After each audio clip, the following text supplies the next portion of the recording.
તમે તમારા વાળ ખોઈ બેસો છો કારણ કે તમે સતત તમારા વાળ ખોવાઈ જવાની ચિંતામાં રહો છો. તમે ઊંઘ ગુમાવો છો કારણ કે તમારી ઊંઘ ગુમાવવાની સતત ચિંતા રહે છે.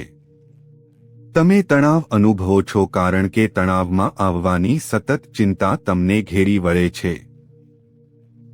આ સમયે ભાવનાત્મક નરસંહાર ચાલી રહ્યો છે. આ સંસ્કૃતિનો નાશ નથી, પણ તમારી સહજ ભાવનાત્મક બુદ્ધિની ધીમી હત્યા છે. આજે તો એક બનાવટી અલ્ગોરિધમમાન્ય ભાવનાત્મક આહારે તેનું સ્થાન લઈ લીધું છે.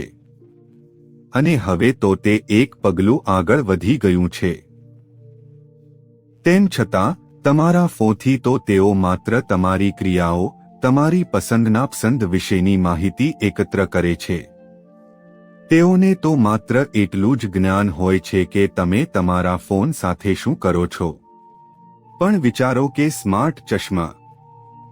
તમે તેને ચાલુ કરવાની પણ જરૂર નથી. તેઓ સવારથી રાત સુધી તમારું આખું વર્તન રેકોર્ડ કરે છે. તેઓ સંદર્ભ સમજે છે, માત્ર ક્રિયા નહીં. અને તેઓ તેનો ઉપયોગ તમને પ્રબોધિત કરવા માટે નહીં કરે. તેઓ તેનો ઉપયોગ તમારું વેચાણ કરવા અને તમને વધુ નિદ્રાળુ બનાવવા માટે કરશે. સાંભળો, કૈલાસનો ભાવનાત્મક સ્તરના અત્યાચારનો ઉત્તર ભક્તિ કેન્દ્રિત ઇકોસિસ્ટમની પુનઃસ્થાપના છે. તે પવિત્ર આત્મોજ્જવલન ઇકોસિસ્ટમ જ્યાં તમારી લાગણીઓ અંતિમ ભાવનાત્મક બુદ્ધિમાં પુષ્પિત થાય છે. ભક્તિ કેન્દ્રિત ઇકોસિસ્ટમ તમને એકલતામાંથી સર્વ એકતામાં લઈ જાય છે.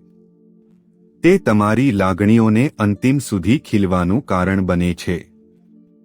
ધન્યવાદ.